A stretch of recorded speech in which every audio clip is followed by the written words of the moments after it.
What if Palpatine chose Anakin over Vader? Let's explore the depths of it in the video. Anakin is about to leap, about to lose everything, about to become the broken monster in the mask. But then, the Emperor makes a different choice, one that changes the galaxy forever.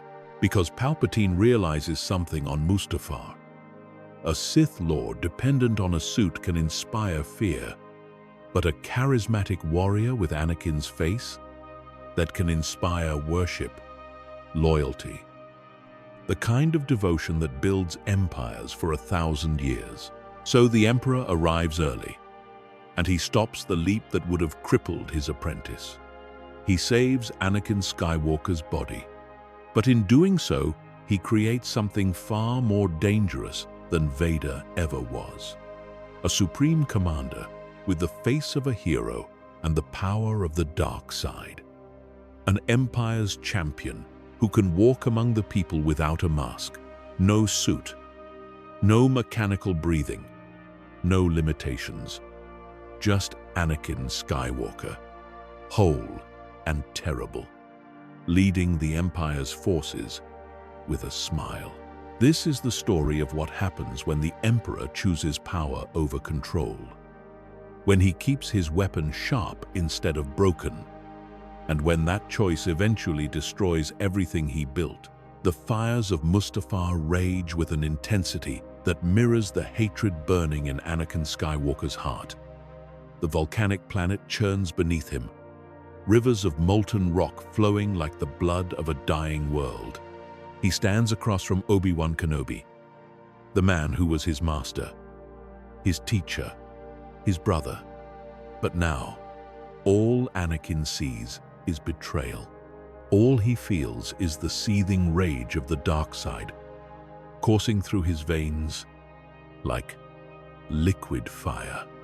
Their lightsabers have been clashing for what feels like hours, though it's been only minutes.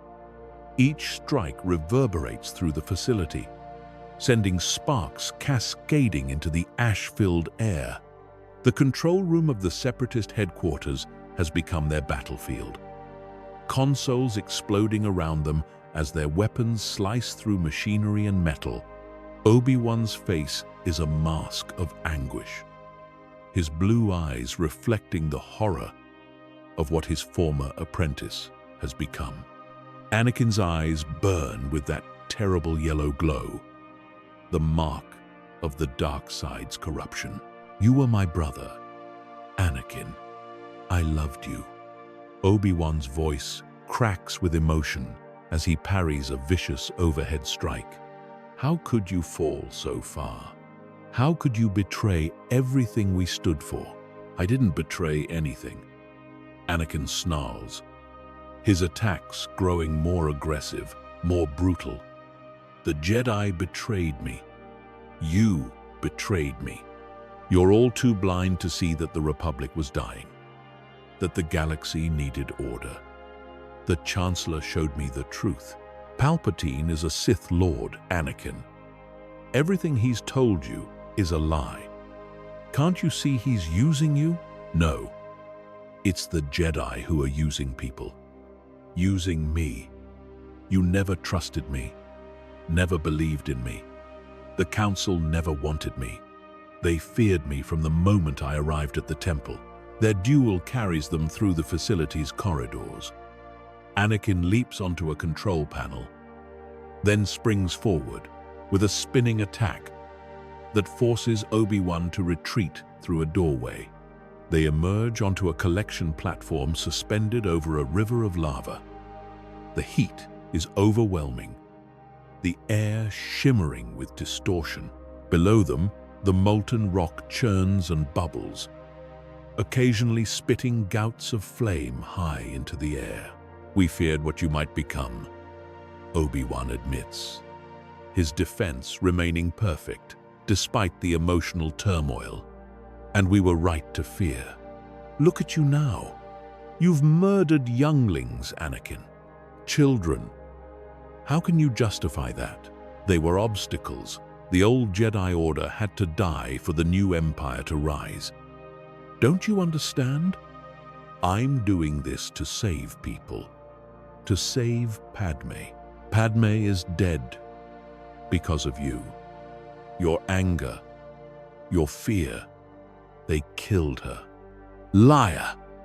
Anakin's fury explodes, his attacks becoming a whirlwind of blue light. He drives Obi-Wan back across the platform, their lightsabers meeting in a continuous stream of strikes and parries. You turned her against me.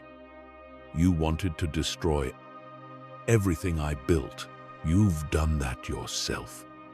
The Anakin Skywalker I knew would never have become this monster. The words hit something deep inside Anakin, a buried part of him that still remembers who he was. But the dark side smothers that flicker of light, drowning it in hatred and pain. He channels the Force, lifting debris from around the platform and hurling it at Obi-Wan. In the skies above Mustafar, a dark shuttle descends through the ash and smoke.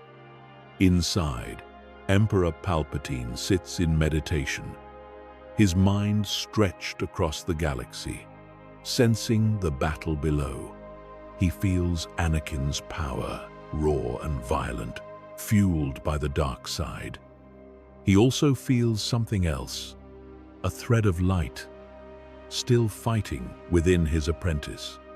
But more importantly, he senses the future, the moment that is rapidly approaching. He sees Obi-Wan taking the high ground. He sees Anakin's reckless leap. He sees his apprentice burning, broken, dependent on machines to survive. No, that future will not come to pass. Anakin is too valuable, too powerful to be crippled. A Sith Lord in a suit may inspire fear, but a charismatic warrior with Anakin's face will inspire loyalty, devotion, the kind of worship that will cement the Empire's power for generations. The Emperor's eyes open, yellow and cold. His shuttle accelerates, diving toward the surface with impossible speed. On the platform, the duel reaches its crescendo. Obi-Wan sees his opening and leaps to the riverbank. It's over, Anakin. I have the high ground. You underestimate my power. Don't try it. But as Anakin gathers the Force to leap, the air itself changes. A presence descends upon Mustafar, dark and overwhelming. The Imperial shuttle screams through the atmosphere. The ramp lowers, and Emperor Palpatine emerges. Master. Anakin's voice is confused. Why are you here? I am here to preserve my greatest weapon, Lord Vader.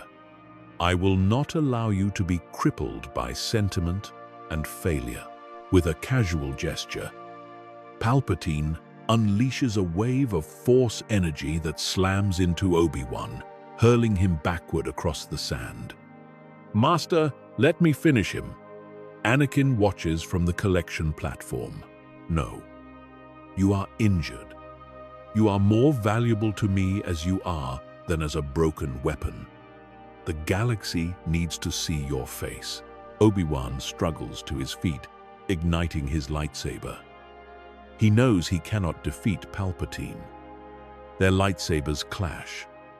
Palpatine's ancient style is refined and deadly. Obi-Wan's perfect defense begins to crack under the assault. So this is the great negotiator. Palpatine's voice drips with mockery. Tell me, Master Kenobi, what will you negotiate for your life? I'd rather die. That can be arranged. Obi-Wan drops his defense momentarily, then thrusts his hand forward, channeling every bit of remaining strength into a massive Force push. The wave catches Palpatine off guard, creating enough distance for Obi-Wan to turn and run toward his ship. Palpatine simply watches him flee, a thin smile on his face. Let him run. Let him spread his tales of Jedi betrayal. Without proof, he is no threat to us. Anakin lands beside Palpatine. Palpatine studies his apprentice with satisfaction. You are more valuable as you are, Lord Vader. Together, we will reshape this galaxy into an empire that will stand eternal. They board the shuttle, leaving Mustafar behind. Anakin stares at his reflection, seeing the yellow eyes, the cruel features. The dark side whispers reassurances. This is who he was always meant to be. But somewhere in the deepest reaches of his mind, a small voice disagrees. And that voice sounds like Padme. The weeks following see the Republic's transformation into the Empire. But the Emperor's most brilliant stroke is making Anakin Skywalker, not a masked Lord Vader, the public face of the new regime. Holonews broadcasts show the young general, stern but handsome. The propaganda is masterful. The people see a war hero. They don't see the yellow eyes that flash in anger. They don't know about the Jedi he hunts. They don't understand their charismatic supreme commander is a Sith Lord. Anakin struggles with his new role. He's a warrior, most comfortable in a starfighter. Now he gives speeches, attends ceremonies. It chafes against his nature, but he does it because Palpatine commands it, and because part of him craves the adoration the Jedi never gave. At night, Anakin dreams. He dreams of Padme, of her face as she died. In waking hours, he convinces himself the Jedi killed her. But in dreams, he sees the truth. His hands around her throat, his rage choking the life from her. The yellow fades from his eyes in these moments, replaced by blue.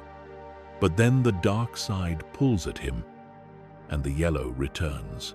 Your first mission, Lord Vader, is to eliminate the Jedi who escaped the Purge. Intelligence suggests Shaak Ti has fled to Felucia. She's protecting younglings. This cannot be permitted. I will leave immediately. Remember, show no mercy. The Jedi must become a myth. The journey to Felucia takes several days. Anakin trains relentlessly. Without cybernetics, without constant pain, he's faster and stronger than ever. The dark side flows through him like electricity. Felucia is a world of jungles and fungal forests. The entire world pulses with force energy. The light side is strong here. It makes him want to destroy everything. He extends his senses, searching for Shaak Ti. There, he feels her presence, a bright spot of light, and around her, smaller lights, the younglings. Anakin moves through the forest like a predator. A massive fungal tree looms ahead. Carved into its base is a doorway. He doesn't hide his approach. Inside, Shaak Ti snaps to attention. She feels it. A dark presence. One she recognizes. Anakin Skywalker. Children hide. Deep in the refuge. Don't come out no matter what you hear. The younglings scramble. Shaak Ti turns to face the entrance, her lightsaber already in hand. Anakin emerges from shadows, his blue lightsaber igniting. Anakin, please, you can still turn back from this path. There is no path to turn back from. The Jedi betrayed the Republic. You know that's not true. You know what Palpatine is. I know that the Jedi Council never trusted me, never believed in me. They feared my power. Well, now I've become it, and I'm going to eliminate every last one of you. So be it. If I must die to protect these children, then I will die a Jedi. Anakin attacks. His style has changed. Always aggressive. Now he's brutal, overwhelming. Shakti gives ground immediately, recognizing she cannot match his raw power. They fight through the interior of the fungal tree. Shakti uses Form 4, the acrobatic movements of Ataru. She leaps and spins, springs off walls. But Anakin knows Ataru. He anticipates her moves. She's bleeding from a dozen wounds, her strength failing. You cannot defeat me, Shakti. I've surpassed you. I've surpassed all the Jedi, perhaps. But I can still deny you what you truly want. She breaks off and runs deeper into the tree, leading him away from the younglings. Anakin pursues. The chase continues through forests. Shakti leaps between enormous mushroom caps. But Anakin is faster. She finds herself at the edge of a chasm. Behind her, Anakin emerges. There's nowhere left to run. I pity you, Anakin Skywalker. You have become the very thing you swore to destroy. A tyrant, a monster. What does your empire stand for? Order, security, peace. Peace? There is no peace in darkness, only emptiness. You've killed your way to power, murdered children. And for what? To serve a Sith Lord who sees you as nothing more than a tool. Her words strike deep, because she's right. In the depths of his mind, he knows everything he's done has been for nothing. Padme is dead. The Jedi are destroyed, and he is more alone than ever. The yellow in his eyes flickers. His lightsaber wavers. It's not too late, Anakin. You can still choose a different path. Help me protect these younglings. They're innocent. They don't deserve to die for it. For a long moment, silence. Anakin stands motionless, mind at war. The light side pulls at him, showing him a different future. One where he saves the children, turns against Palpatine, honors Padme's memory. But the dark side surges back. It shows him his mother, dead in his arms. The Tusken Raiders he slaughtered. The Jedi Council, always suspicious. It shows him power, infinite power. The yellow returns to his eyes, brighter than before. There is no going back. His lightsaber flashes forward. Shakti tries to block, but she's exhausted. The blade pierces her chest. She gasps. As her life fades, she looks into his eyes. One last time. You're already lost. But perhaps your children won't be. Children? What children? But Shakti can't answer. She falls forward, and with her last breath, she smiles. Anakin lowers her body, mind reeling. Children? What was she talking about? Padme died. Their child died. Unless... No, it's not possible. The Emperor told him Padme died. He felt it in the Force. There are no children. But doubt has taken root. A tiny seed that will grow. He returns to the fungal tree. The younglings are hiding deep within, trembling. Anakin stands at the entrance, his lightsaber ignited. One swing, and the entrance will collapse. His hand trembles. He sees their faces in his mind. They're children, innocent children. With a snarl of frustration, Anakin deactivates his lightsaber and turns away. He tells himself he's showing mercy. Really, It's because Shaak Ti's words have shaken him. He leaves Felucia, the younglings, alive. He doesn't report this mercy. Instead, he claims all targets were eliminated. Palpatine, pleased, sends him on more missions. Over the following months, Anakin becomes the Empire's most effective weapon. On Kashyyyk, he tracks down Quinlan Vos. Their duel rages through the Wookiee city, but the dark side grants Anakin overwhelming power. Anakin stands victorious, Vos's body falling into the waters below.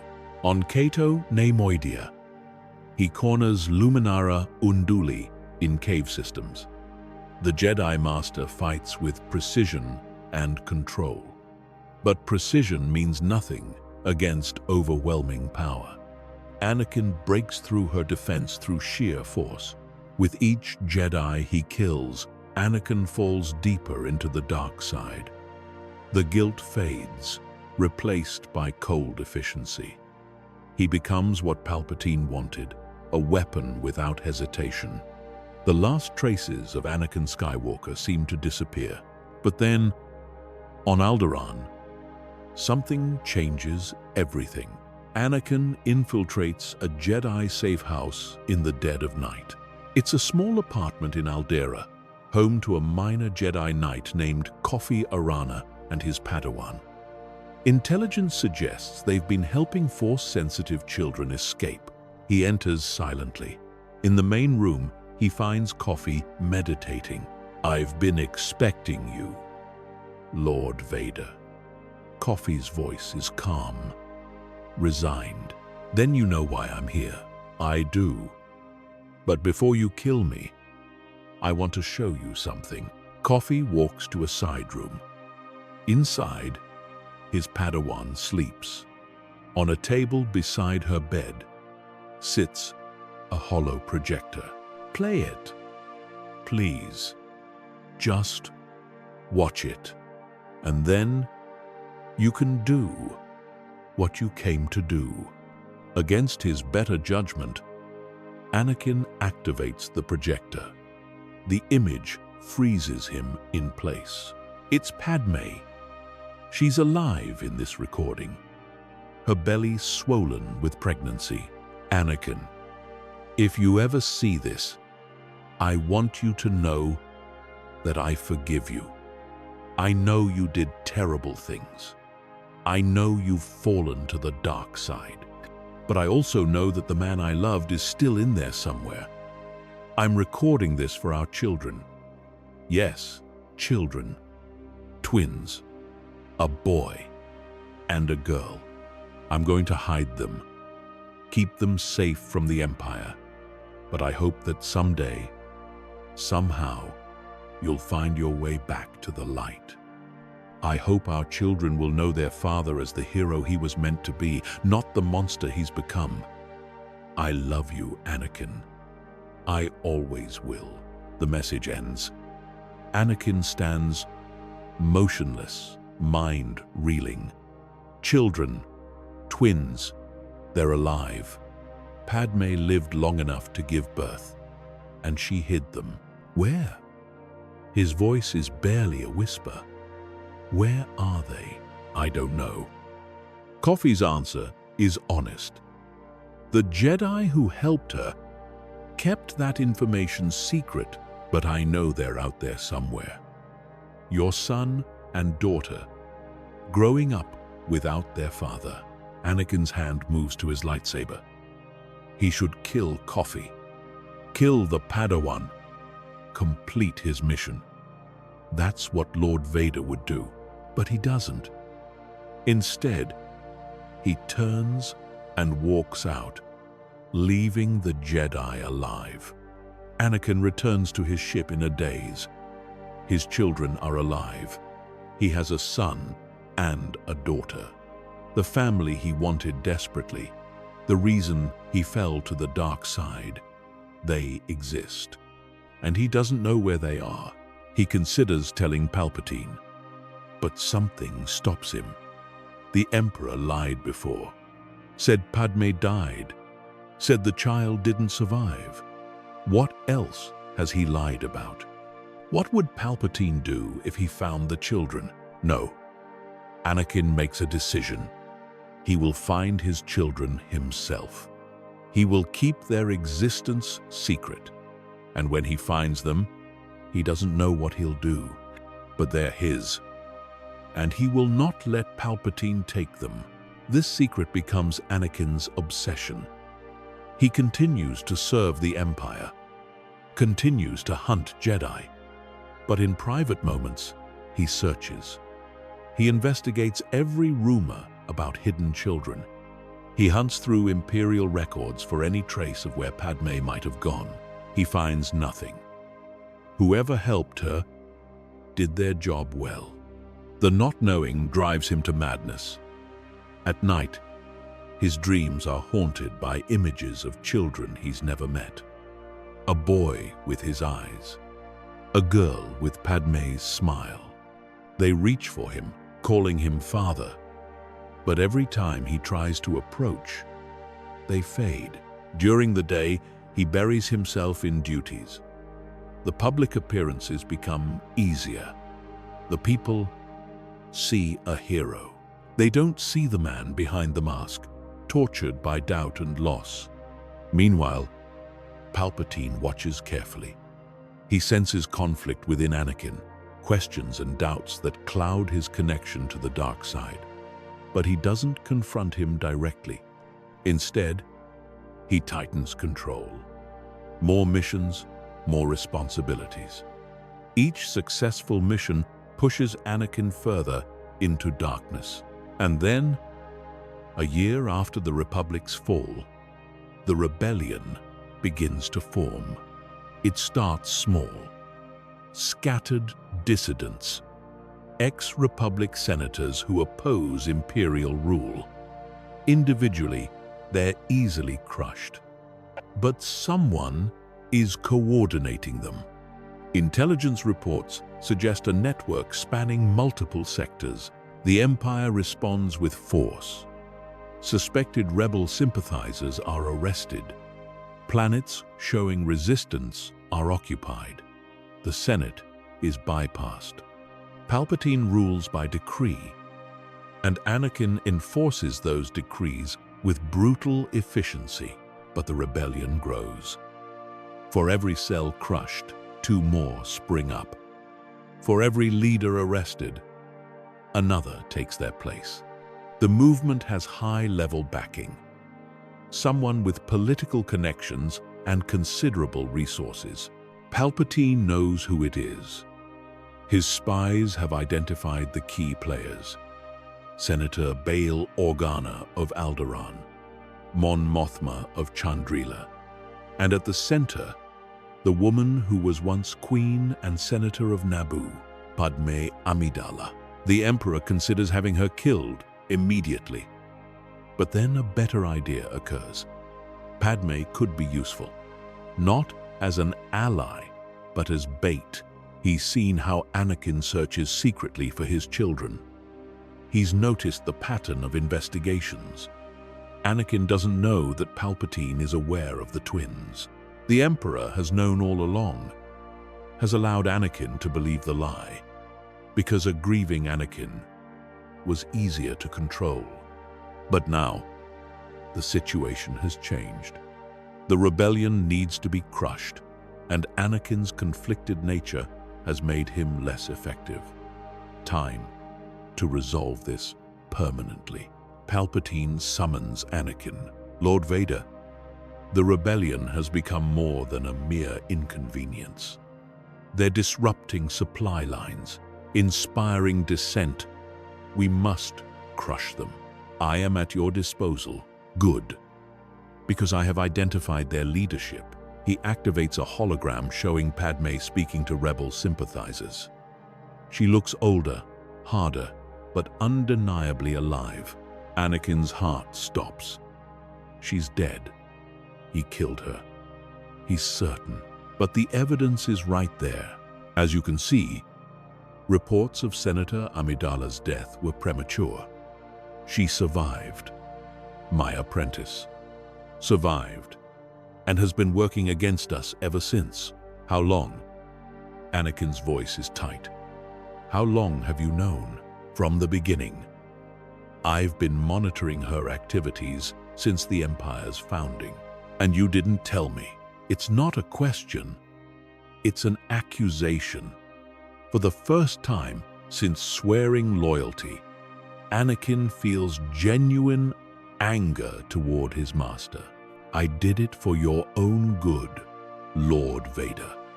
You were not ready to face her. Your feelings would have compromised you. But now, with the rebellion threatening our empire, the time has come to end this. You want me to kill her. I want you to prove your loyalty. Capture her. Bring her before me. And when I order her execution, you will carry it out. Only then will you be free of the past. Anakin bows his head, mind racing. Padme is alive. The twins are real, and the Emperor has known all along and said nothing. The realization is like ice water. Everything Palpatine has told him is a lie. Not just about Padme's death, but everything. The Jedi plot, the righteousness of the Empire, all built on deception, but he cannot reveal these thoughts. Not yet. As you wish, my master. I will bring her before you. Excellent. Intelligence places her on the rebellion's primary command base. Christophsis, you will take a strike team and capture the leadership. Alive, if possible. Dead, if necessary. But Amidala must stand trial. It will be done. Anakin leaves the throne room, mind in turmoil. For the first time since Mustafar, the yellow is completely gone from his eyes, replaced by blue. The dark side's grip wavers, cracks appearing in the armor of anger and hate. He has a choice: continue serving the Emperor, or turn against him, bring Padme to her death, or save her and learn the truth about his children. For years, he's told himself he fell to the dark side for Padme, to save her from death. But she survived anyway. No thanks to him. Everything he's done, every atrocity, it was all for nothing, unless he can make it mean something. Unless he can use this opportunity to finally do the right thing. But first, he needs to find her. And he needs to understand what she knows about their children. The mission launches within days. Anakin leads a fleet of star destroyers to Christophsis, a crystal world that once saw fierce Clone Wars battles. The irony isn't lost on him. He fought here as a general of the Republic. Now he returns as an agent of the Empire, hunting those who once fought beside him. Intelligence suggests the rebels have established a base in the old mining facilities beneath the planet's surface. The extensive tunnel network provides perfect cover. But Anakin knows these tunnels. He fought through them during the war. He knows their layout, their weak points, their hidden exits. As his fleet drops out of hyperspace, Anakin stands on the bridge of his Star Destroyer, staring at the crystalline world below. Somewhere down there, Padme is coordinating the rebellion's efforts. Somewhere down there, he might finally get answers about his children. Admiral, deploy ground forces at coordinates Alpha through Delta. Seal all known exits from the mining complex. I want a full blockade. Nothing gets in or out without my authorization. Yes, Lord Vader. But sir, those coordinates will require significant troop deployment. We'll be spreading our forces thin. That's the point, Admiral. I want them to think we're overextended. I want them to believe they have a chance to escape. And when they try, we'll be waiting. The assault is planned with surgical precision. Squadrons of TIE fighters establish air superiority, while ground forces land at multiple entry points surrounding the facility. The goal is to create a net that will slowly tighten around the rebels. But Anakin has added a wrinkle. Several of the blockade points are deliberately weak, manned by skeleton crews. It's bait. When the rebels try to break through these weak points, Anakin's elite forces will spring the trap. But there's another layer to his strategy, one he hasn't shared with his commanders. Those weak points are also genuine escape routes. If the rebels are smart, if they move quickly enough, they could actually break through before the trap closes.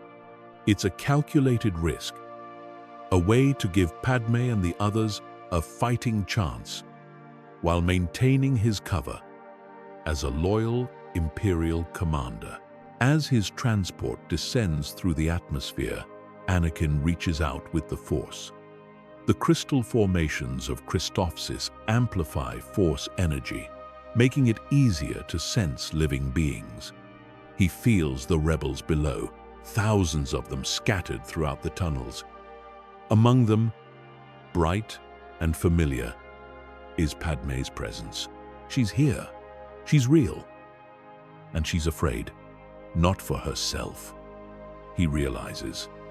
She's afraid for others, for the people she's trying to save, for the cause she believes in. It's so perfectly Padme that something breaks inside him. This is the woman he loved, the woman he strangled on Mustafar. And she survived. She survived and continued fighting.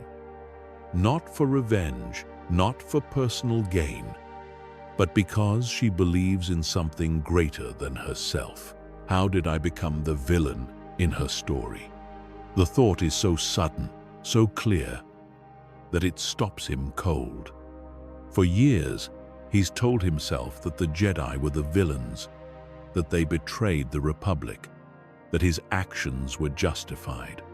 But standing here, feeling Padme's determination and courage, he can't maintain that lie anymore.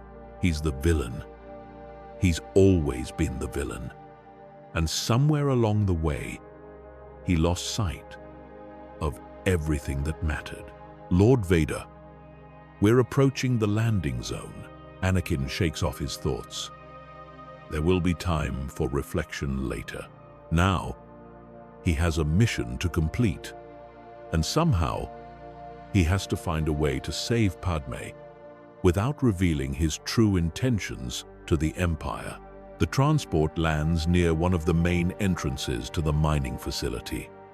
The area shows signs of recent fortification. Blast doors have been installed, weapon emplacements positioned at strategic points. The rebels have been preparing for an assault, though their defenses are makeshift at best. As Anakin's ramp lowers, blaster fire erupts. Rebel soldiers, positioned behind cover, open up on the Imperial troops. Red bolts fill the air, and several stormtroopers fall before they can even disembark. Anakin ignites his lightsaber and strides down the ramp.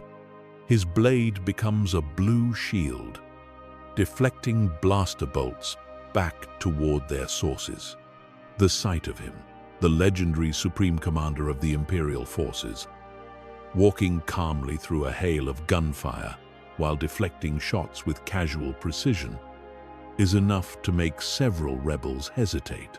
That hesitation costs them. Anakin extends his free hand and unleashes a wave of Force energy. The blast picks up a dozen rebels and hurls them backward into the crystal walls. They crumple, unconscious but alive. He's being careful now, aiming to disable rather than kill. These are just soldiers, following orders, believing They're fighting for freedom. They don't deserve to die for their leader's choices. Or maybe, he realizes with a start, he's the one who doesn't deserve to kill anymore. The Imperial forces pour through the entrance behind him. Stormtroopers fan out, securing the immediate area, while heavy weapons teams set up positions.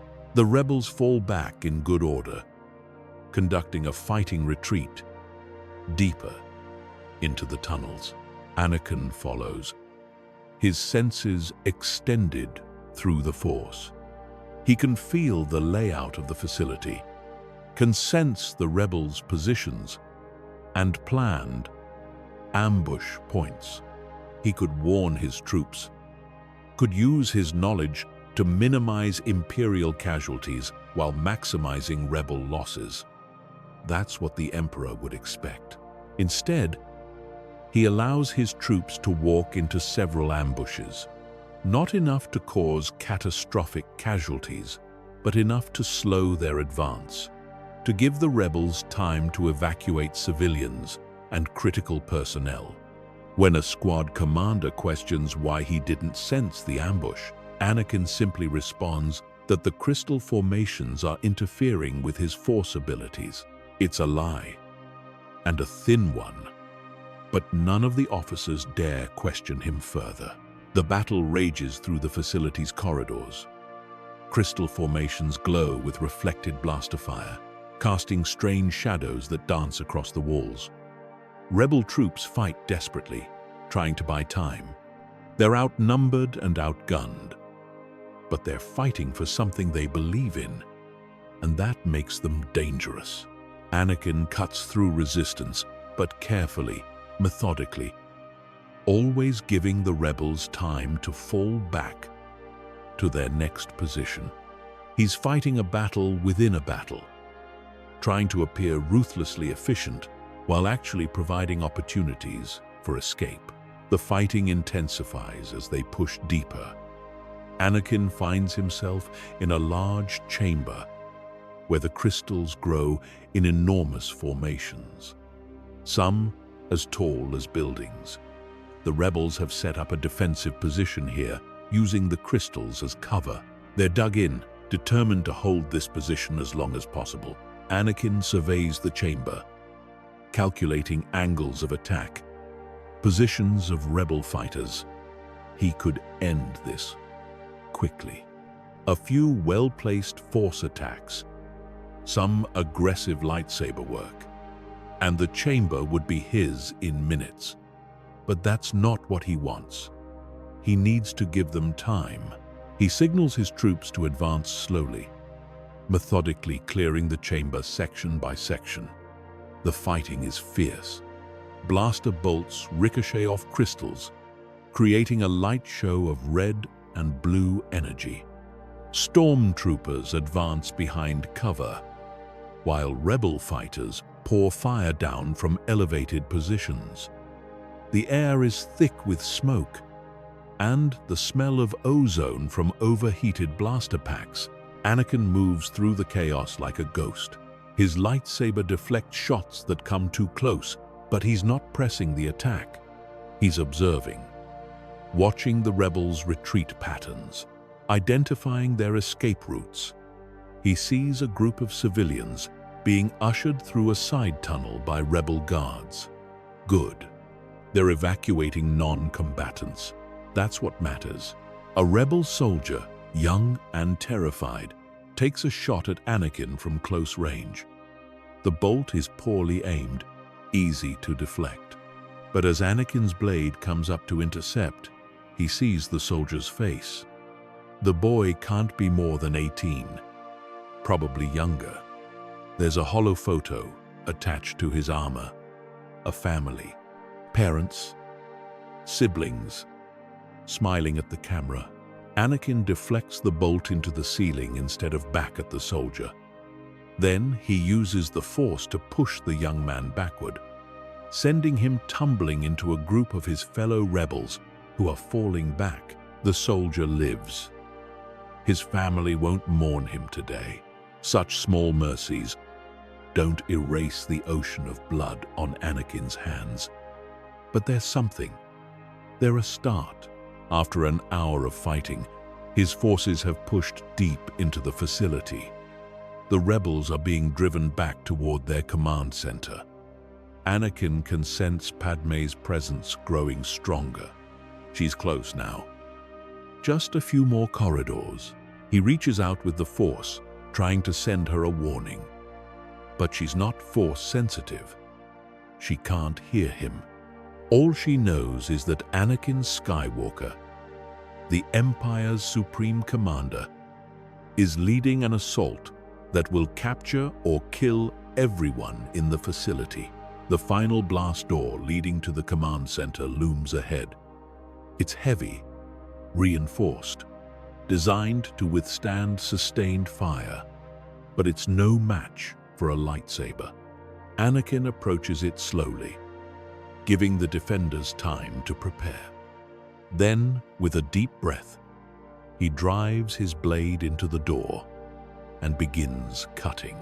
The lightsaber burns through the reinforced durasteel like it's paper.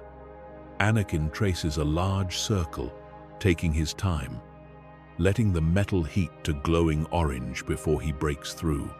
Inside, he can hear frantic activity. People shouting orders, computer systems beeping with urgency, the sound of boots running across metal floors. The door explodes inward, cut apart by his blade. Imperial troops pour through the opening, their blasters raised. The command center is a large chamber filled with holographic displays, computer terminals, and communication equipment. Rebel personnel scramble for cover, some reaching for weapons, others trying to finish last-minute data transfers. And there, in the center of it all, coordinating the evacuation with calm efficiency, is Padme Amidala. She's changed. 10 years have aged her, added lines around her eyes and mouth.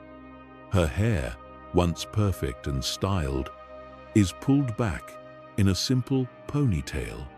She wears practical clothes instead of senatorial robes. But her eyes, those eyes, Anakin fell in love with. All those years ago, they're still the same, still filled with determination and compassion. Their eyes meet across the command center. For a moment, time stops. The blaster fire, the shouting, the chaos, it all fades away. They're no longer in a battlefield, no longer enemies. They're just Anakin and Padme, the two people who loved each other more than life itself, the pilot and the queen, the Jedi and the senator, the man and the woman who dreamed of a future together. But that moment shatters when Bail Organa moves to intercept, his blaster raised. "Stand down, Senator." Anakin's voice is soft, but it carries command. "I'm not here to kill anyone." "Then why are you here?" Padme's voice is carefully neutral, but he can see emotion in her eyes. "To drag us before your emperor in chains?" "I'm here because Palpatine ordered me to come, but I'm not here as Lord Vader." He deactivates his lightsaber, the sudden absence of its hum, making the room feel too quiet. "I'm here as Anakin Skywalker, and I need to know the truth." "What truth would that be?" "Our children." Anakin steps closer, his hands empty, pleading. "I know you hid them. I know they're alive. Please, Padme, where are they?" Bail Organa's face goes pale. He looks at Padme with alarm. This isn't good. If Anakin knows about the twins, if the Empire knows, then Luke and Leia are in terrible danger. "Why do you want to know?" Padme's voice is hard. "So you can take them to your master?" So Palpatine can corrupt them the way he corrupted you? No. The word is vehement, desperate. I want to protect them. I want to keep them safe from him, from the Empire, from everything I've become. Please, Padme. I know I don't deserve to ask. I know I've given you every reason to hate me, to never trust me again. But they're our children. They're all that's left of what we had, what we were to each other. I need to know they're safe. I need to know that something good came from us. And I'm supposed to believe that? After everything you've done? You murdered children, Anakin, slaughtered innocents at the temple, helped build an empire that enslaves entire worlds. You nearly killed me on Mustafar. I felt your hands around my throat. I felt you choose power over our love. Why would I ever trust you with our children after that?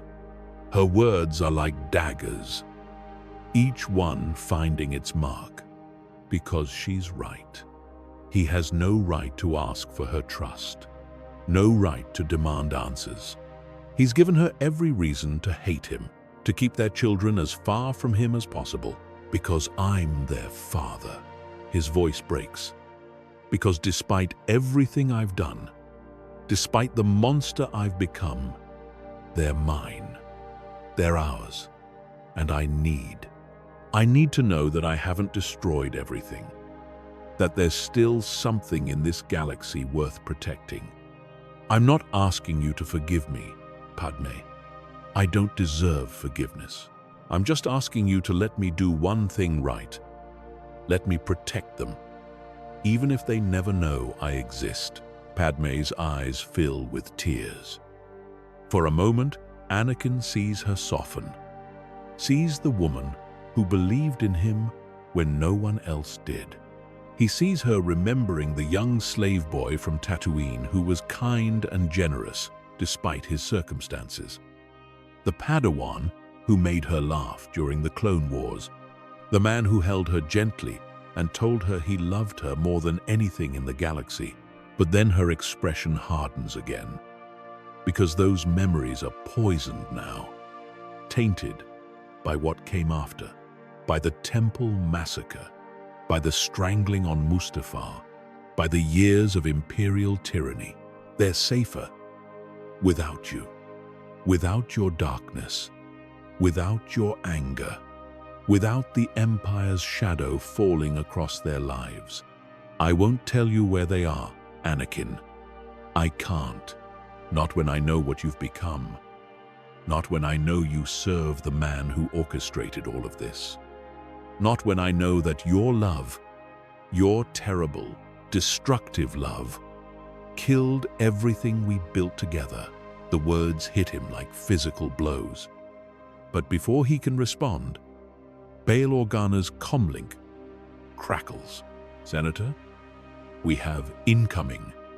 More Imperial ships dropping out of hyperspace. A full blockade. This isn't an assault anymore. They're surrounding the entire planet.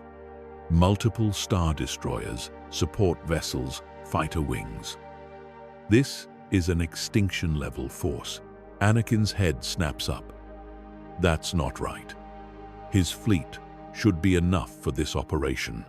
Why would the Emperor send reinforcements? Why would Palpatine commit such massive resources to what should be a simple capture mission? His blood runs cold as understanding dawns. The Emperor doesn't want Padme captured. He doesn't want prisoners who could be rescued or used as martyrs. He wants everyone here dead. Every rebel in this facility. Every civilian they're protecting. And Anakin too, if he shows any hesitation. It's a trap. A perfect trap. If Anakin kills Padme as ordered, he severs his last connection to the light and proves his loyalty beyond doubt. If he refuses, he dies for his defiance. And if he tries to save her but fails, well, the problem solves itself. Either way, Palpatine wins. The rebellion loses its leadership, and the Emperor gets to test his apprentice's loyalty one final time. It's brilliant in its cruelty, and Anakin walked right into it. We need to leave. Now, Anakin turns to his troops. All of you, pull back to the transports immediately. That's an order. Get to the ships and prepare for emergency evacuation. Lord Vader? The squad commander looks confused.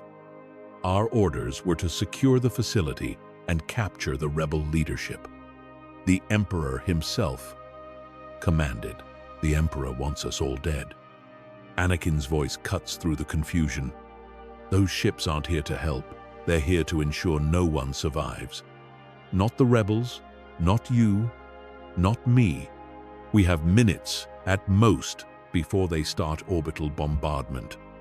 So get your men out now, or die here. Your choice. That's an order, Commander.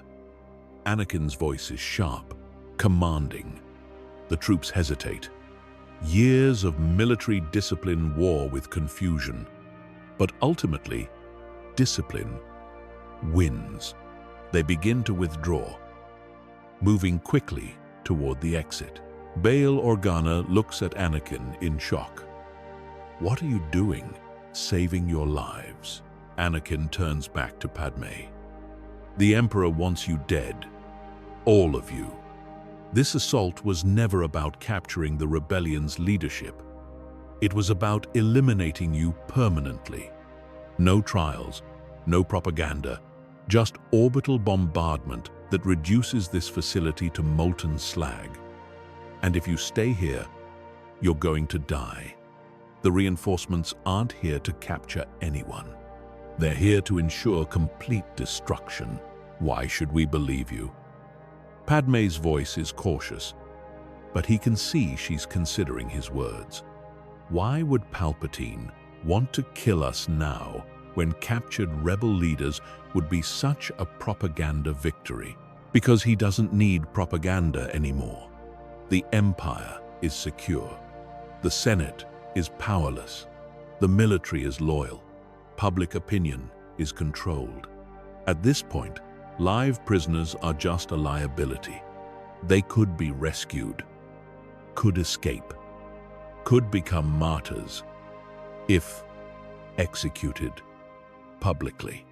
But if you all die in a tragic assault, casualties of a rebel base being destroyed, then the rebellion loses its leadership and the Empire's hands appear clean. He can blame the deaths on rebel explosives, on structural failure, on anything but deliberate massacre. And more importantly, he gets to test me. Gets to see if I'll kill you as ordered, or if I'll finally show my true colors. He's lying, trying to trick us into. Bail starts, but Padme holds up a hand. She's studying Anakin's face, his eyes, looking for any sign of deception. She knows him, knows his tells, his mannerisms, and right now, she sees nothing but desperate sincerity. No, she's studying Anakin's face. I know him. I know when he's lying, and right now, I think he's telling the truth.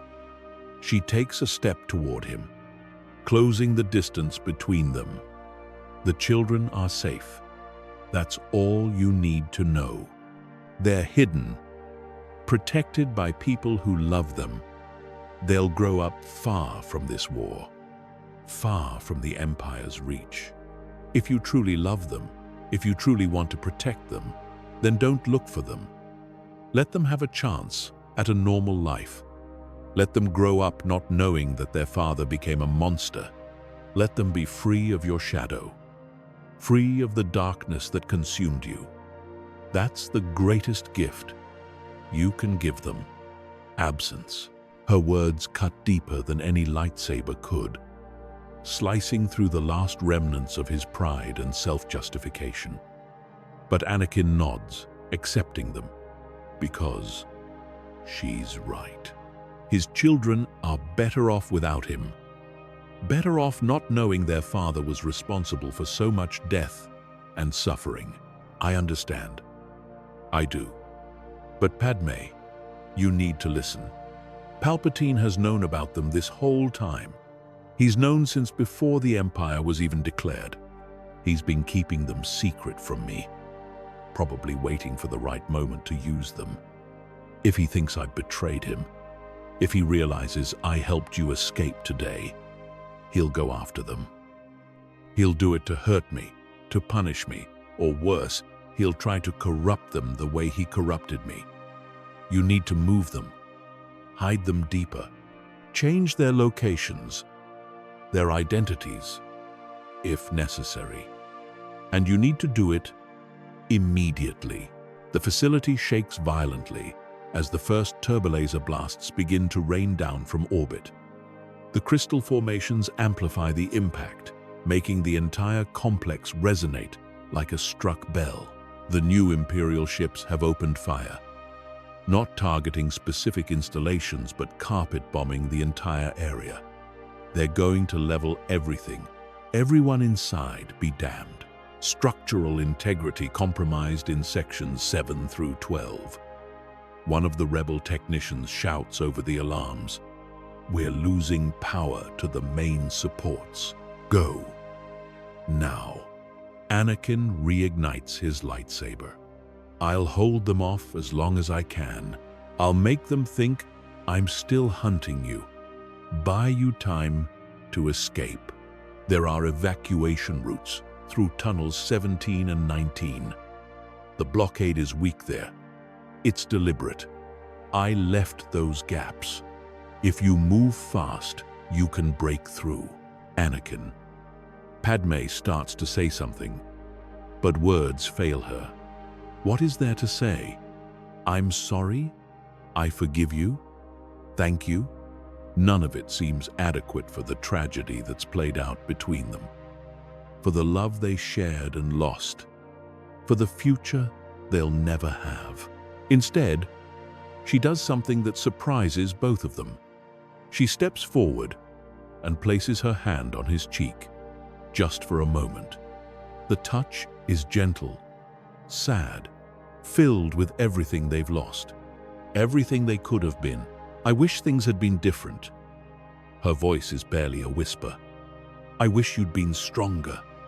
I wish I'd been enough to save you. I wish we'd run away when we had the chance. Before the war, before Palpatine, before everything fell apart. I wish so many things. Anakin, you were always enough, Padme. I was the one who wasn't strong enough to deserve you. I was the one who chose power over love, who chose anger over hope. But at least I can do this. At least I can save you one more time. She pulls her hand away, and the moment breaks. Bail Organa takes her arm, guiding her toward the emergency exit. The remaining rebels follow, racing against time to reach the transports before the orbital bombardment reduces the facility to rubble. Rebel soldiers cover the retreat, laying down suppressing fire against any Imperial troops that might try to follow. But Anakin's troops are already evacuating, leaving the facility as fast as they can. Anakin watches them go, memorizing every detail of Padme's retreating form. The way she moves, still graceful despite years of war. The set of her shoulders, determined and unbowed. The last glimpse of her face, as she looks back at him, one final time. This might be the last time he ever sees her. The thought threatens to break him, but he pushes it aside. There will be time for grief later. Now, he has work to do. He turns to face the incoming Imperial forces. These aren't his men who are evacuating. These are the Emperor's personal troops. sent to ensure the mission is completed, to ensure everyone in the facility dies, Anakin Skywalker included. He can sense them approaching through the tunnels, dozens of elite soldiers backed by heavy weapons. Anakin raises his hand, channeling the Force into a barrier that surrounds the command center and the evacuation routes. It's invisible to normal sight, but through the Force, it glows like a shield of pure energy. The barrier won't hold for long against sustained turbolaser fire, but it might buy the rebels precious minutes to clear the facility. The turbolasers strike. The ground shakes. The ceiling cracks. Crystal formations shatter into millions of pieces, raining down like deadly hail. But the barrier holds, deflecting the energy away from the command center and the evacuation routes. The force of the bombardment is redirected, sent cascading through other parts of the facility that have already been evacuated. Maintaining a barrier of this size and power is exhausting. It's not like the small shields Jedi use in combat, which last seconds and protect only the user. This is something else entirely. This is Anakin pouring his entire being into the Force, creating a dome of protection hundreds of meters across. It's the kind of feat that would kill a normal Force user in minutes. But Anakin isn't a normal Force user. He's the chosen one, conceived by the Force itself. His connection to it is deeper, stronger than anyone else alive. He draws on reserves of power he didn't know he had, pushing past exhaustion, past pain, past the limits of what should be possible. Sweat beads on his forehead. His muscles tremble with effort. Blood drips from his nose as the strain starts to cause physical damage. But he holds the barrier, pouring everything he has into protecting the people who are escaping, into protecting Padmé. The Emperor's royal guards arrive, their distinctive red armor gleaming in the emergency lights of the failing facility. There are 12 of them, Palpatine's elite. They don't speak, don't hesitate. They simply ignite their force pikes, weapons humming with energy designed to resist lightsabers, and attack in perfect formation. These are the Emperor's finest warriors, trained from childhood to kill Force users. Each one is a master of multiple martial arts, enhanced with combat drugs and cybernetics, armed with weapons specifically designed to counter Jedi abilities. They've killed Jedi Masters, Sith Lords, Force-sensitive bounty hunters. They're the reason Palpatine can walk through the galaxy without fear, knowing his bodyguards can handle any threat. Against a typical Jedi, even a strong one, they would be formidable. Against Anakin Skywalker at full power, they would be a serious challenge.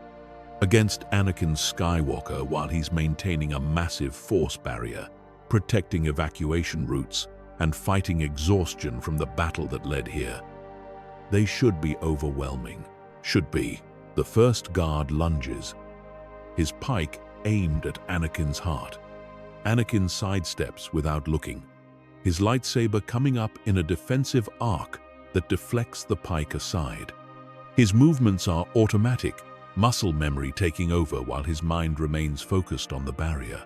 The second and third guards attack from different angles, their strikes coordinated to exploit openings in his defense.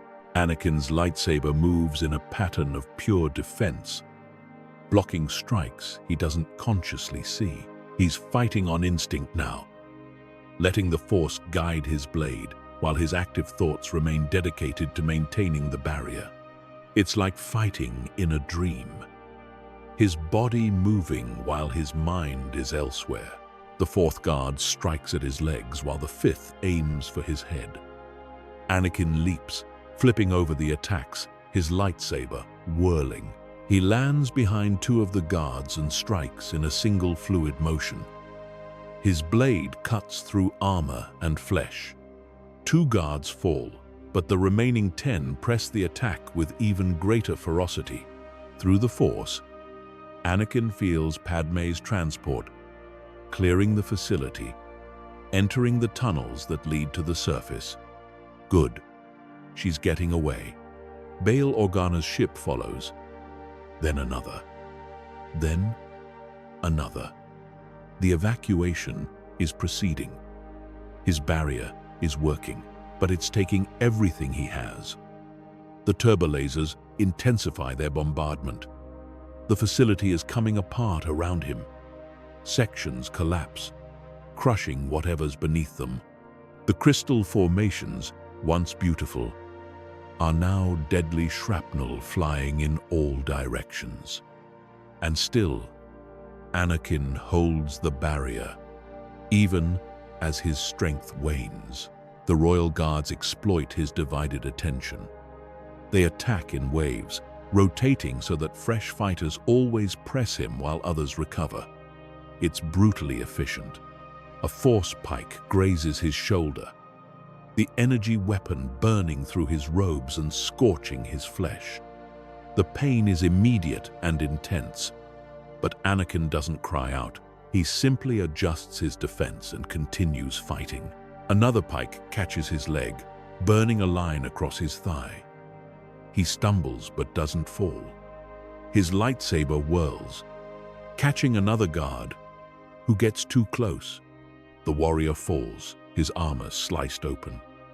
But there are still 9 guards, and Anakin's exhaustion is showing. Through the Force, he feels the last of the transports clearing the facility. Padmé is safe. She's in the tunnels, racing toward the surface. The rebels are escaping. Hundreds of people who would have died are now going to live. It's enough. It has to be enough. Anakin's barrier flickers. The turbolasers get closer to breaking through. He can feel his strength failing, his connection to the Force wavering. He's pushed himself too far, maintained the barrier too long.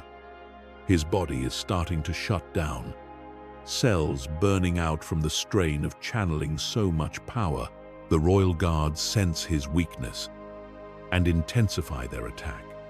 They come at him from all sides, a coordinated assault designed to overwhelm. Anakin's defense, perfect until now, begins to fail. A pike strikes his arm, leaving a deep burn. Another hits his chest, barely missing his heart. He's bleeding from a dozen wounds, his breathing labored, but he's fought through worse. On Geonosis, surrounded by battle droids. On Zigula, fighting Sith ghosts. On Mortis, facing embodiments of the Force itself.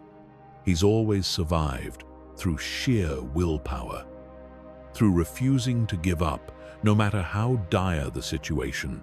He taps into that willpower now. Anakin drops into a low stance, his remaining strength condensing into a single moment. He reaches deep into the Force, not drawing on the dark side or the light, but on something more fundamental, on his connection to the Force itself, the bond that was forged when he was conceived by it. And he unleashes everything in a single devastating blast. The wave of Force energy explodes outward in all directions, a shockwave of pure power. It catches the remaining royal guards and hurls them backward with terrible force. 3 of them hit the crystal walls hard enough that their armor cracks and their bodies go limp. 2 others crash into support pillars, which collapse on top of them. The remaining 4 struggle to their feet, but they're badly injured. Their perfect coordination broken. Anakin doesn't pause. He's on them in seconds, his lightsaber flashing. The exhausted, wounded Jedi turned. Sith is still more than they can handle. His blade finds the gaps in their armor, cutting through joints and weak points. They fall one by one, until only Anakin remains standing in the devastated command center. But the victory is hollow. Anakin drops to one knee, his body screaming with exhaustion and pain. His barrier flickers one last time and then fails completely. The full force of the orbital bombardment crashes down on the facility. The ceiling collapses. Tons of crystal and metal fall like rain, crushing everything beneath. Anakin barely has time to erect a smaller barrier around himself before the world becomes chaos. He creates a sphere of safety, a pocket of space where the debris can't reach him. But he can't maintain even this small barrier for long. His strength is nearly gone. His vision blurs. His grip on the Force weakens. A massive turbolaser blast strikes directly above him. The impact is enormous, greater than anything that's come before. The barrier shatters under the force of it. The world becomes fire and pain and crushing weight as the facility collapses completely. Anakin's left arm is pinned under a massive piece of concrete. The bones pulverized instantly. He feels them break, feels the crushing weight destroy the limb beyond any hope of repair. His right leg is twisted at an impossible angle. The femur snapped in multiple places. His ribs feel like shattered glass, making each breath agony. Something sharp, probably a piece of crystal, is embedded in his side, and he can feel blood pooling around him. His face is covered in blood from a deep gash across his forehead. The left side of his body feels wrong, numb in some places and screaming with pain in others. He tries to move and can't. He's buried alive, trapped under tons of rubble in the heart of a collapsing facility. Around him, he can hear the structure groaning, more sections failing as the orbital bombardment continues. Soon, the entire facility will be reduced to molten slag. There will be nothing left but a crater and memories. Is this how it ends? Buried alive, broken and alone, in the ruins of a battle he never wanted to fight. After everything he's done, after all the pain he's caused, is this his punishment? To die slowly in the dark, knowing he finally did one good thing, but it cost him everything? The thought should terrify him. Instead, he feels oddly calm. Padme is safe. His children, wherever they are, will grow up without his shadow falling across their lives. The rebellion survives to fight another day. If his death is the price for that, then it's a price worth paying. It's the least he can do after all the harm he's caused. He closes his eyes and waits for the end. But the end doesn't come. Minutes pass, then hours. The bombardment eventually stops. The facility stops collapsing, and Anakin, through some miracle or curse, remains alive. In the darkness, buried under meters of rubble, Anakin drifts in and out of consciousness. Pain is his only companion. His left arm, crushed beyond repair, throbs with agony. His leg sends lightning bolts of pain through his body with each shallow breath. The shard in his side grinds against bone and organ, but he doesn't die. The Force sustains him, keeping his heart beating, his lungs working. It's not the dark side healing him. The anger and hate that have fueled him for years have burned themselves out, leaving only ashes. In their place is something he hasn't felt in a long time. Peace, not happiness. Not joy, but a quiet acceptance of his fate. He spent years drowning in guilt and rage, consumed by the dark side's promises of power. Now, trapped and dying, he has nothing left. No rage to draw on, no hate to sustain him, just himself and the darkness and the Force. And for the first time since before Mustafar, Anakin touches the light side of the Force. It's there, waiting for him, as it has always been. Gentle, warm, asking nothing of him except acceptance. It can't heal him as quickly as the dark side could. It can't grant him power or strength, but it's steady, reliable, and it doesn't demand payment in suffering and rage. Anakin accepts it, and the light begins its slow work. Days pass, maybe weeks.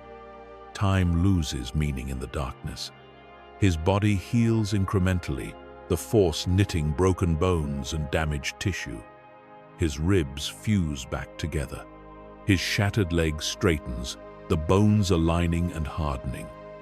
But his left arm, crushed beyond what even the Force can repair, begins to rot. The flesh turns black. The smell becomes unbearable. Gangrene sets in. Anakin knows what he has to do. Using his lightsaber, he amputates his own arm at the shoulder, cauterizing the wound with the blade's heat. The pain is indescribable, beyond anything he's ever experienced. It's worse than being burned on Mustafar would have been. Worse than any wound from battle. It's the pain of deliberately mutilating yourself, of cutting away a part of your own body to survive. But he doesn't scream. He's earned this pain. It's a small fraction of the suffering he's inflicted on others. If anything, it's not enough. He should suffer more for what he's done. He should die in agony for his crimes, but he doesn't. He survives, and the arm is gone, replaced by a cauterized stump. More days pass. His body continues to heal. The shard in his side works its way out, pushed by regenerating tissue. The gash on his forehead closes, leaving a thick scar.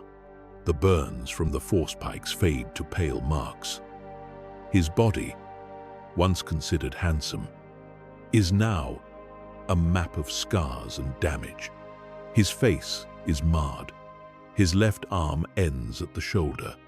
He's broken, but alive, and slowly, painfully, he begins to dig, moving one rock at a time, using the force to shift debris when his remaining arm isn't strong enough, resting frequently as exhaustion overcomes him, but persisting, driven by a need to see the sun again, to breathe fresh air, to face whatever consequences await him.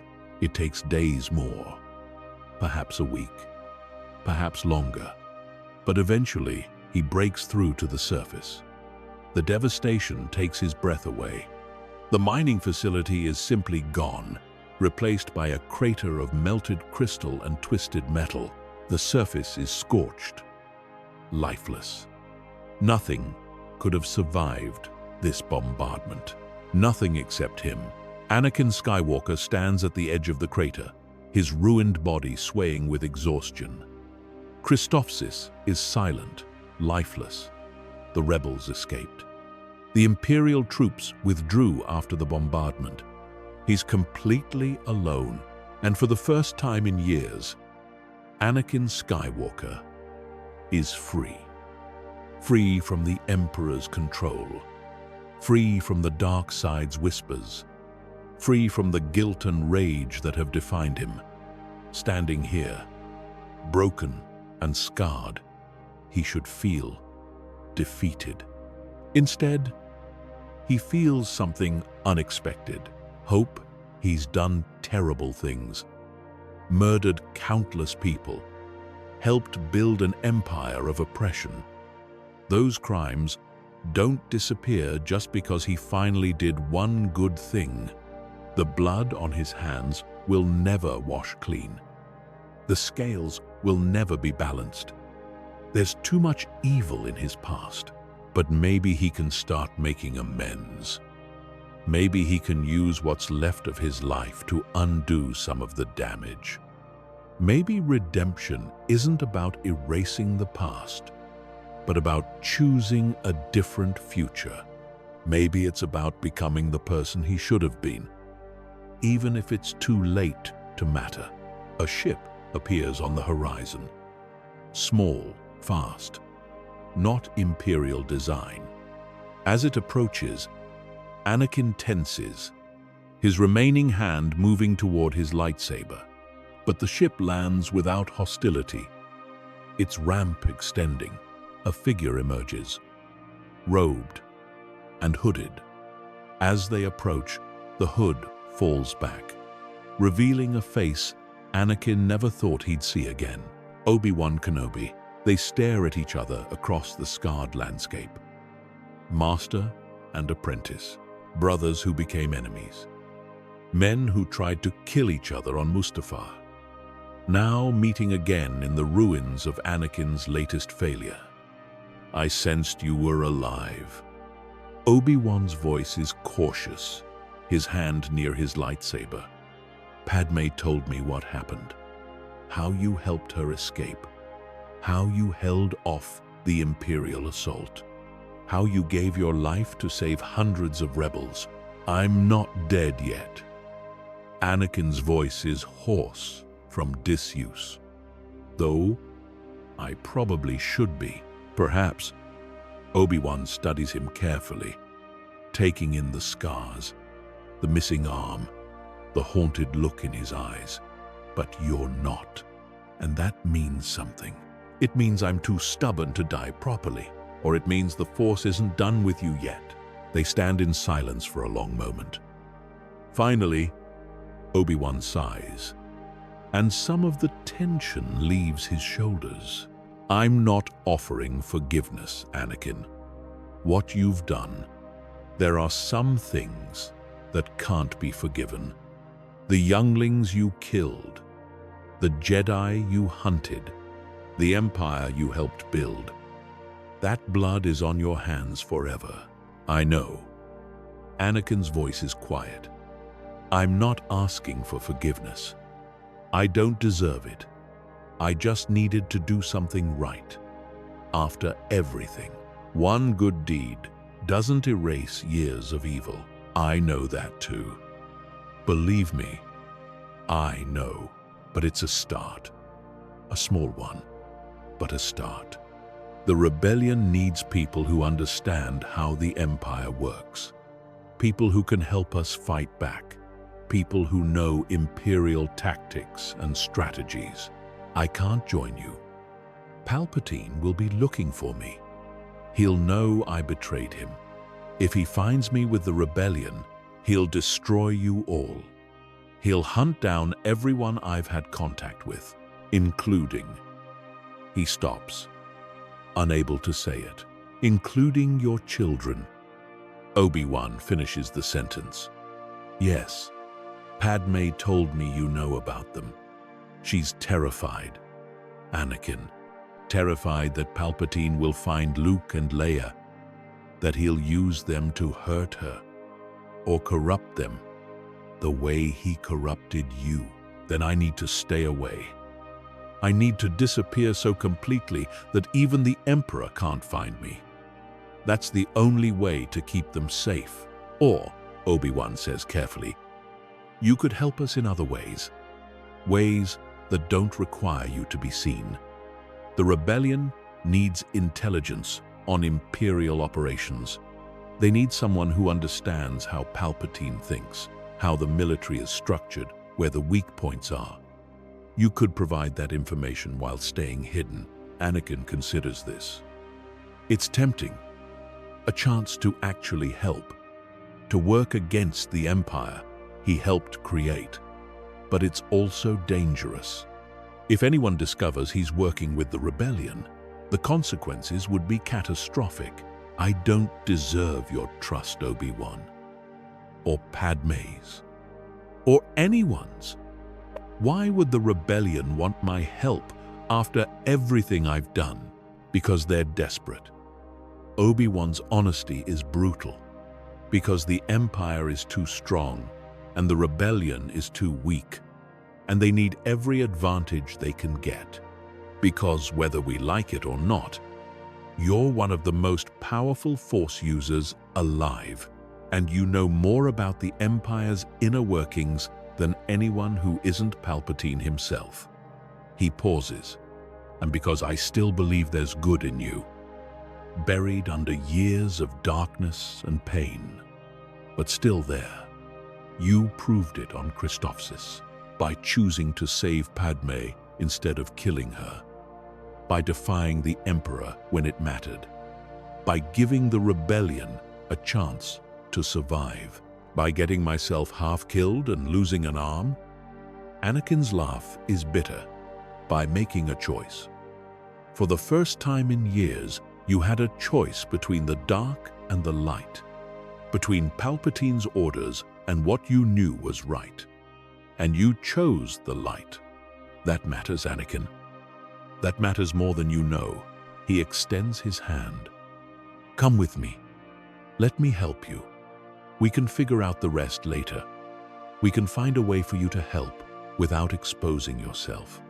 We can protect your children while using your knowledge to fight the Empire. We can't undo what you've done, but we can try to build something better. Anakin looks at the offered hand. It would be so easy to take it, to let Obi-Wan guide him. But does he deserve easy? Does he deserve help? After everything he's done, the question echoes in his mind. But he realizes he's asking the wrong thing. This isn't about what he deserves. It's about what he can do. And standing here alone accomplishes nothing. If there's even a chance he can help bring down the Empire, help protect his children, then he has to take it. He reaches out with his remaining hand and clasps Obi-Wan's. His former master pulls him forward, careful of his injuries. Obi-Wan's embrace is cautious, but genuine. I've missed you, my old friend. Obi-Wan's voice is quiet. I've missed the man you were. And I'm grateful for the chance to know the man you're trying to become. Anakin can't speak. His throat is tight with emotion he can't express, so he just nods and lets Obi-Wan guide him to the ship. The years that follow are the hardest of Anakin's life. Harder than anything he's experienced. Because now he has to live with what he's done. Obi-Wan takes him to a hidden rebel base on a remote moon. The reception is complicated. Many of the rebels know who he is, know what he's done. They've lost friends and family to his actions. Some want him executed immediately. Others want him imprisoned. A very few are willing to give him a chance, but only because the rebellion is desperate. Padme is the one who ultimately vouches for him, though she makes clear that her trust is conditional and fragile. She agrees to let him provide intelligence, but he's to have no direct contact with operational personnel. He's to remain isolated, a ghost, known only to a handful of leaders. And he's never, under any circumstances, to be told where Luke and Leia are. Anakin accepts these terms without argument. He doesn't deserve better. He's given a simple designation for communications. Fulcrum, an intelligence asset, nothing more. His existence is known only to Padme, Bail Organa, Mon Mothma, Obi-Wan, and a few other senior leaders. To everyone else, he's just a mysterious source of information about Imperial operations. At first, he can offer little. He's been out of the Imperial loop since Christophsis, but he knows the Emperor's mind, knows how Palpatine thinks and plans. He can predict Imperial responses to rebel operations. He can identify which systems are likely to be targeted for increased control. He can point out weaknesses in Imperial strategy that the rebels can exploit. It's not much, But it helps.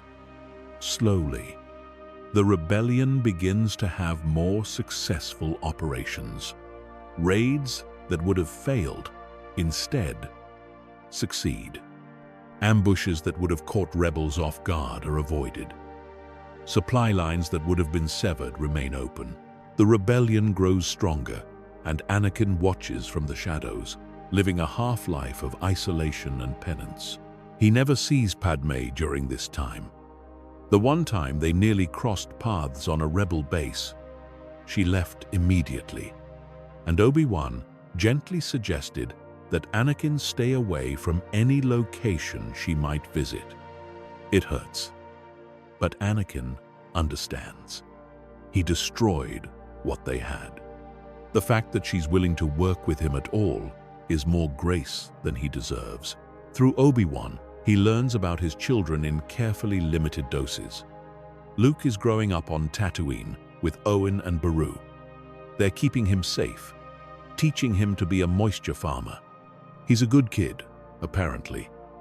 Kind, adventurous, a natural pilot. Leia is with Bail and Breha Organa on Alderaan, being groomed to become a senator. She's brilliant, passionate, strong-willed, already showing signs of the leader she'll become. Both children are strong in the Force, though neither knows it. Obi-Wan is watching over Luke, waiting for the right time to begin training. Bail is protecting Leia, worried about her Force abilities, manifesting in ways that might draw Imperial attention. Anakin wants desperately to meet them, to hold them, to apologize for not being there. But everyone agrees it would be too dangerous. If Palpatine ever suspects the children exist, he'll stop at nothing to corrupt or kill them. Only by remaining completely separate can Anakin protect them. So he watches from afar. Through rebel intelligence networks, he keeps tabs on both children, without them ever knowing. He sees holos of Luke racing through Beggar's Canyon. He sees reports of Leia's speeches in the youth legislature, and his heart breaks a little more each time. But there's work to do. The Empire continues to tighten its grip, and Palpatine's hunt for him never ceases. The Emperor knows Anakin survived. He can sense it through the Force. He deploys Inquisitors across the galaxy, all searching for his former apprentice. Anakin becomes a ghost. He moves from base to base, never staying long. He suppresses his presence in the Force. He lives in hiding, providing intelligence but never showing his face. It's a lonely existence, but it's what he deserves. And more importantly, it keeps his children safe. The years pass. The rebellion grows from scattered cells into an organized military force. Mon Mothma becomes the public face of the Alliance. Padme works behind the scenes. Bail provides funding and political support. And Anakin, from the shadows, provides the intelligence that turns desperate raids into effective strikes. He doesn't see himself as redeemed. Redemption is too big a word. He's just trying to make up for a tiny fraction of the harm he's caused, trying to ensure his children will have a future worth living in. 10 years pass. Luke grows into a young man on Tatooine, 18 years old, restless and dreaming of adventure. He doesn't know he's Force-sensitive, doesn't know his father was Anakin Skywalker, doesn't know he has a twin sister. Leia, 19, has become the youngest senator in the Imperial Senate. She's following in her mother's footsteps, using her position to subtly support the rebellion. She's brilliant, managing to help the rebellion while avoiding suspicion. She's also strong-willed, independent, and reckless. Bail worries constantly. Neither twin knows they're Force-sensitive. Neither knows they have a sibling. Neither knows they're real parents. It's safer that way, but the galaxy is about to change. The Empire has completed its ultimate weapon, a battle station the size of a small moon with enough firepower to destroy entire planets, the Death Star. When word reaches the rebellion, panic sets in. The answer comes from an unexpected source. Anakin Skywalker. He helped design parts of the Death Star during his time as Palpatine's apprentice. He knows its layout, its systems, its defenses, and he knows its weakness. A thermal exhaust port that leads directly to the main reactor. But getting this information to the rebellion in a way that will be believed is tricky. This requires direct communication with leadership, which means revealing himself, and that's dangerous. If word gets out that Anakin Skywalker is working with the rebellion, Palpatine will deduce it immediately. The Emperor will hunt him relentlessly, which means finding everyone Anakin cares about, which means finding his children. Anakin agonizes over the decision. The choice becomes clear when he learns the Death Star's first target, Alderaan, Leia's homeworld. His daughter is there. Anakin contacts Obi-Wan. "I need to come in. I have information about the Death Star. Critical information. But I need to deliver it personally." Obi-Wan arranges a meeting at the rebel base on Yavin 4. Anakin travels there in a stolen shuttle, his presence suppressed, his face hidden. When he arrives, he finds rebel leaders studying holographic displays of the Death Star. Bail Organa is there. So is Mon Mothma and Padme. The first time he's seen her in 10 years. She looks older, lines around her eyes, gray in her dark hair, but still beautiful, still commanding respect. She's explaining evacuation logistics when Anakin enters. The room falls silent. Bail's hand moves toward his blaster. Mon Mothma's eyes widen, and Padme stares, her face a mask of controlled emotion. Senators, generals. Anakin pulls back his hood, revealing his scarred face and the stump where his left arm used to be. "I apologize for the dramatic entrance, but I have information about the Death Star. Information that could save millions of lives, including everyone on Alderaan. You." Bail's voice is tight with anger and fear. "You dare show your face here? You dare speak my world's name after what you've done? I dare because your world is about to be destroyed. And I'm the only person in this room who knows how to prevent it. The Death Star has a weakness, a thermal exhaust port that leads directly to the main reactor. A precise hit could start a chain reaction that would destroy the entire station. And we're supposed to believe you?" Mon Mothma is skeptical. The man who helped build the Empire now wants to help us destroy its ultimate weapon? Forgive me if I doubt your sincerity. You don't have to trust me. Anakin pulls out a datapad. Here are the complete schematics, engineering diagrams, power systems, defense networks, everything you need to plan an assault. Verify it yourself. Check it against whatever intelligence you've already gathered. You'll see I'm telling the truth. Padme finally speaks. Why? Her voice is quiet, but cuts through the tension. Why now? You've been helping us for years, but always from the shadows. Why reveal yourself now? Because the Death Star's first target is Alderaan. Because our daughter is there. And I won't let her die because I was too much of a coward to show my face. The words hang in the air. Several people look confused. Bail and Mon Mothma go pale. You know, Padme's voice is barely a whisper. You know which one she is. I've always known. Anakin's voice is gentle. I've been watching over both of them for years. From a distance, never interfering. But I know where they are. Padme. I know Luke is on Tatooine. I know Leia is on Alderaan. And I know that if the Death Star destroys Alderaan, our daughter dies. So yes, I'm revealing myself.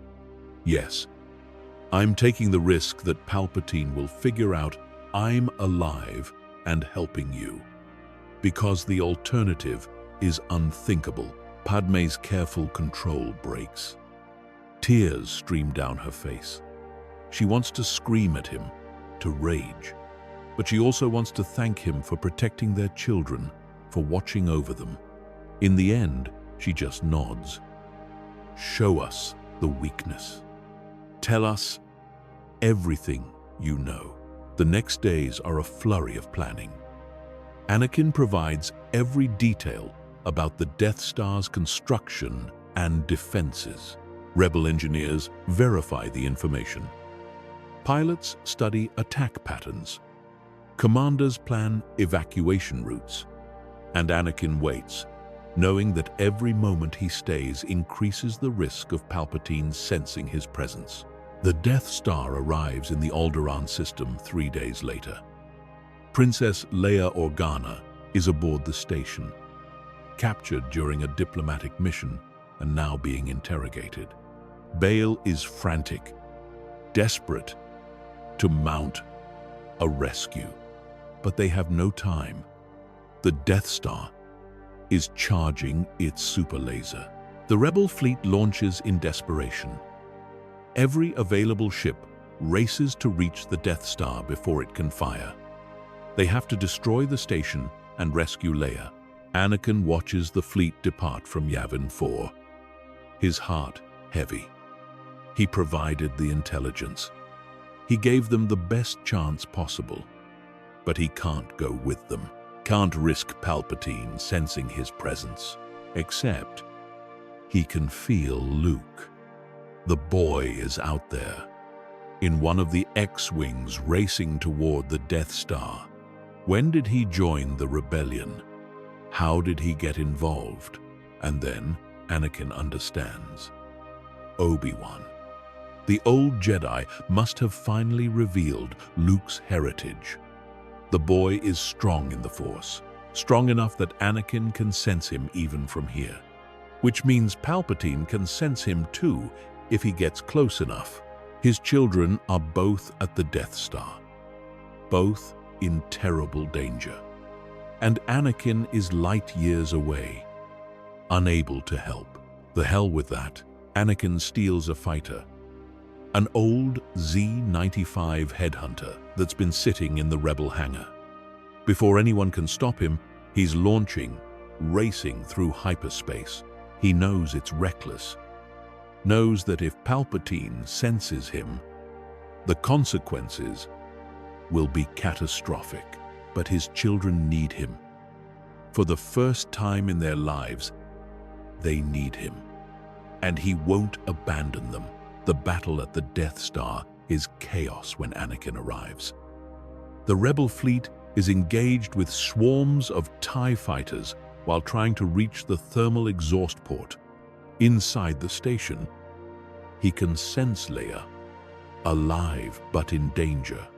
He can sense Luke, flying with skill that makes Anakin's heart swell with pride. And he can sense Obi-Wan inside the station, sacrificing himself to disable the tractor beam. Anakin wants to scream for his old master to stop. But Obi-Wan's choice is made. He faces Palpatine's new apprentice, A dark side user, the Emperor, has been training to replace Anakin. A young woman named Mara Jade, twisted by the dark side into a deadly weapon. The new apprentice strikes Obi-Wan down, and Anakin feels his former master's presence fade. But it's not death, it's transformation. Obi-Wan has become one with the Force, his consciousness joining something larger. And with his last act, he calls out to Luke, "Run." Anakin pushes his fighter to its limits, entering the battle. His old instincts take over. He was the best pilot in the Republic, and those skills haven't faded. He weaves through TIE fighter formations. Ships explode in his wake as he clears a path for the rebel fighters. Luke is in the trench now, lining up his shot on the exhaust port. But Palpatine is there, in his personal TIE fighter, hunting the boy with the full power of the dark side. The Emperor is toying with Luke, letting him get close before attacking. He wants Luke to feel hope before he crushes it. Anakin won't let that happen. He dives into the trench behind Palpatine's fighter. The shots don't penetrate the Emperor's shields, but they get his attention. The Emperor's voice cuts through the comm system, cold and mocking. "So, my former apprentice finally reveals himself. I knew you survived, Skywalker. I've been waiting for you to show yourself. And now you've led me to your son. How delightfully convenient. I won't need to find your daughter myself. After I kill the boy, I'll torture the location of your daughter out of you, and then I'll make you watch as I corrupt her. Turn her into everything you were supposed to be. You're not touching him." Anakin's voice is steel. "You're not touching either of them." The Emperor's fighter spins, coming about to face Anakin directly. Their ships scream toward each other in the narrow trench. A game of chicken at impossible speeds. Blasters light up the darkness. Shields flare and fail. Both pilots are using the Force to guide their shots, to anticipate movements. But Anakin has always been the better pilot. He's spent years in cockpits, first as a pod racer, then as a Jedi, then as the Republic's greatest ace. Palpatine may be more powerful in the Force, may be more skilled in lightsaber combat, may be more cunning and ruthless. But in a starfighter, Anakin is supreme. At the last possible moment, he jukes left, while Palpatine jukes right. Their fighters pass within meters of each other. Anakin's final shot, guided by the Force and decades of experience, strikes the Emperor's fighter at its weakest point, right where the shields are thinnest. The ship explodes in a ball of fire. Anakin feels Palpatine's presence in the Force, suddenly cut off from his physical form. But the Emperor doesn't die. He can't. He's too powerful, too steeped in the dark side. Even without a body, his consciousness persists, a dark stain on the Force. But he's wounded, weakened, forced to flee. The attack bought Luke precious seconds. The young pilot, his connection to the Force awakening for the first time, fires his torpedoes. The shot is perfect, guided by instincts he doesn't understand, by a power he didn't know he possessed. The torpedoes slide into the exhaust port and race toward the reactor. "Pull up! Pull up!" Anakin's voice carries through the Force, a desperate warning to his son.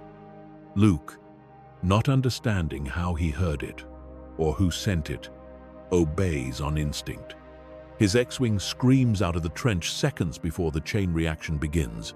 The Death Star tears itself apart from within. Explosions bloom across its surface as the reactor goes critical. The station, the Empire's symbol of ultimate power, becomes an expanding sphere of fire and debris. It's beautiful and terrible, a star being born and dying in the same instant. Anakin watches it explode, feeling a grim satisfaction. The weapon is destroyed. Millions of lives are saved. Alderaan is safe. His daughter is safe. But Palpatine is alive, wounded, humiliated, defeated, but alive. And now he knows that Anakin has children. He knows their faces. He'll hunt them relentlessly.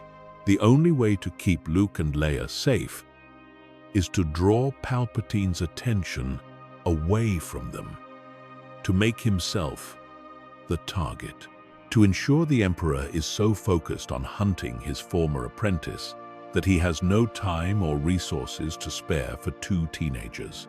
Anakin makes his choice. He breaks away from the rebel fleet, which is celebrating their victory. He doesn't rejoin them, doesn't return to Yavin 4. Instead, he jumps to hyperspace, heading to a random system far from rebel space, and he drops his force suppression. He lets his presence blaze in the Force like a beacon, announcing to Palpatine and anyone else who can sense it that Anakin Skywalker is alive, free, and no longer hiding. Come and get me, old man. Let's see if you can catch a ghost. The Emperor, having transferred his consciousness into a clone body aboard a rescue ship, senses Anakin's challenge. His yellow eyes narrow with hate. His new apprentice, Mara Jade, stands beside him, awaiting orders. Find him. Bring me Skywalker. Alive, if possible. Dead, if necessary. But find him. Use every resource of the Empire. I want every Inquisitor, every bounty hunter, every intelligence agent focused on locating my former apprentice. He will pay for this betrayal with an eternity of suffering. The hunt begins. And Anakin Skywalker becomes the galaxy's most wanted fugitive.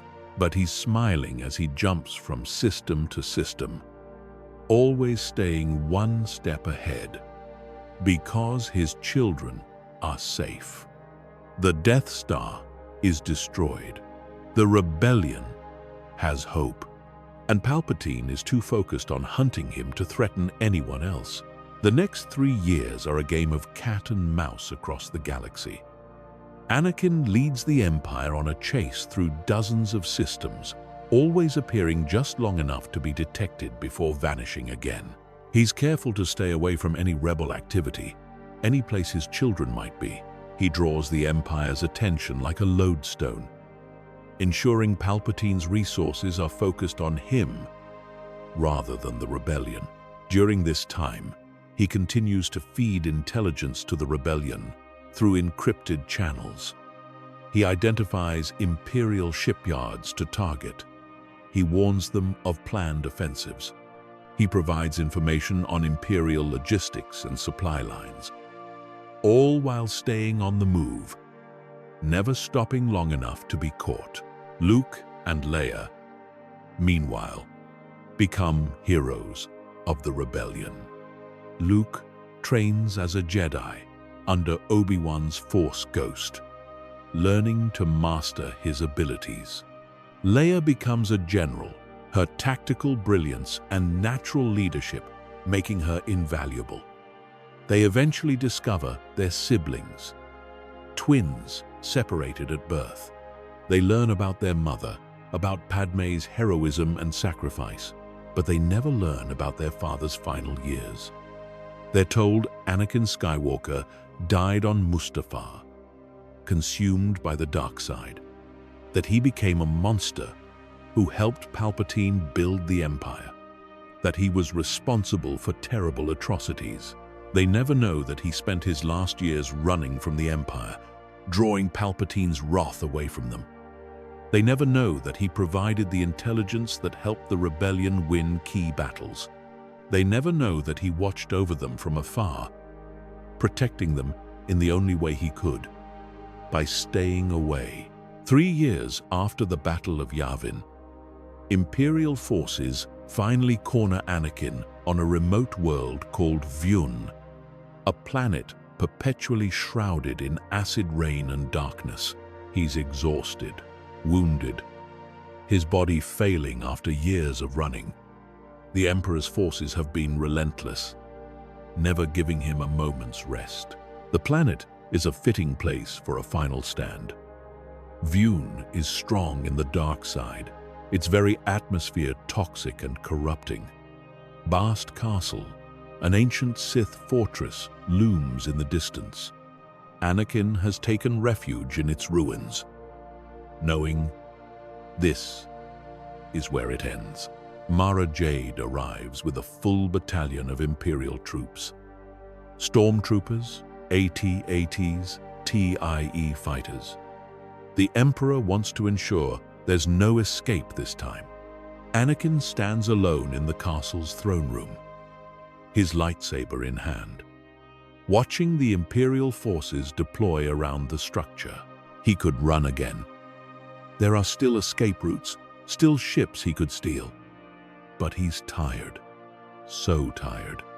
And he realizes that running forever isn't an option. Eventually, they'll catch him.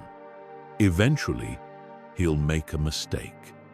Better to end it here, on his terms, in a way that serves a purpose. Through the Force, he reaches out one final time. To Luke, growing stronger every day, becoming the Jedi Anakin never was. To Leia, leading rebel forces with brilliance and courage, becoming the leader the galaxy needs. To Padme, still fighting for freedom, still believing in a better future. I'm sorry I failed you. I'm sorry for everything. But I'm proud of you, all of you. Live well. Be the heroes I never could be. And Luke, Leia, if somehow you ever learn the truth about me, know that I loved you. From the moment I learned you existed, I loved you. Everything I did, every sacrifice I made, it was for you. I'm not asking for forgiveness. I'm not asking to be remembered as anything but what I was. A monster who, in the end, tried to be something better. But I want you to know that you were loved, always. The message flows through the Force, carried on currents of light to those he loves. They won't hear it as words. They'll feel it as intuition, as a sudden warmth, as an unexplained certainty that somewhere, someone cared for them deeply. Mara Jade enters the throne room, her lightsaber ignited. She's young, barely 20, but the dark side has made her dangerous beyond her years. She's everything Palpatine wanted Anakin to be. Obedient, ruthless, devoted to the Emperor without question or doubt. Anakin Skywalker. In the name of the Emperor, I am authorized to execute you for treason against the Empire. Anakin ignites his lightsaber. Then let's finish this. They fight. Anakin is exhausted, wounded, his body failing. But he's still Anakin Skywalker, still the chosen one. His blade moves in patterns Mara has never seen, techniques older than the Empire, older than the Republic. He draws on everything he learned, from the Jedi, from Palpatine, from years of running and fighting and surviving. Mara is skilled, well-trained, but she's never faced anyone like Anakin. never fought someone who's experienced both the light and the dark, who's known the heights of heroism and the depths of depravity. Her attacks are aggressive but predictable. Her power is considerable but unrefined. Anakin could win this fight. Even exhausted, even wounded, he could defeat her. But he doesn't. Because this isn't about winning. This is about giving his children time. This is about ensuring Palpatine remains focused on him rather than hunting for Luke and Leia. He fights well, making Mara work for every advantage. But slowly, deliberately, he allows her to push him back. He leaves openings in his defense. He lets attacks get through that should have been blocked. Mara's lightsaber strikes his remaining arm, burning a deep wound. Then his leg, nearly severing it. Then his chest, the blade cutting deep. Anakin falls to his knees, his strength finally giving out. His lightsaber falls from his hand, deactivating as it hits the ground. Mara stands over him, her blade poised for the killing blow. Any last words? Traitor? Anakin looks up at her, a slight smile on his scarred face. Tell the Emperor that I won. My children are safe. The rebellion is stronger than ever, and his ultimate weapon is destroyed. Tell him that in the end, love was more powerful than hate. Tell him that the Chosen One fulfilled the prophecy, just not the way anyone expected. Mara's lightsaber comes down. Anakin Skywalker's body falls.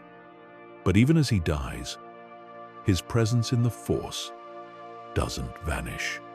It transforms, joining Obi-Wan in the place where the worthy go after death. His body fades, disappearing, leaving only his clothes and lightsaber behind. Mara stares in shock. She's heard of this. Jedi who become one with the Force. But she never expected it from a fallen Jedi, from someone who served the dark side. She reports the death to the Emperor, describing how Anakin's body disappeared. Palpatine is silent for a long moment. When he speaks, his voice is filled with rage and something else. Something that might be fear. So, even in death, he defies me. Find his children. Find them now. They must not be allowed to grow strong. But Palpatine's forces can't find Luke and Leia. They're too well hidden, too well protected. And with Anakin's death, with his final sacrifice, the children are granted a measure of protection. The Force itself seems to hide them, to guide Imperial searchers away from them, from the realm of the Force. Anakin watches his children continue their fight. He can't help them directly, can't speak to them or guide them, but he can be there. A quiet presence, a source of strength they don't know they're drawing on. When Luke faces impossible odds, when Leia makes critical decisions, when both twins find themselves in desperate situations, Anakin is there, a silent guardian, adding his strength to theirs. Years pass. The rebellion grows. Luke becomes a Jedi Knight, powerful and wise beyond his years. Leia becomes a leader of the New Republic, showing wisdom and compassion in equal measure.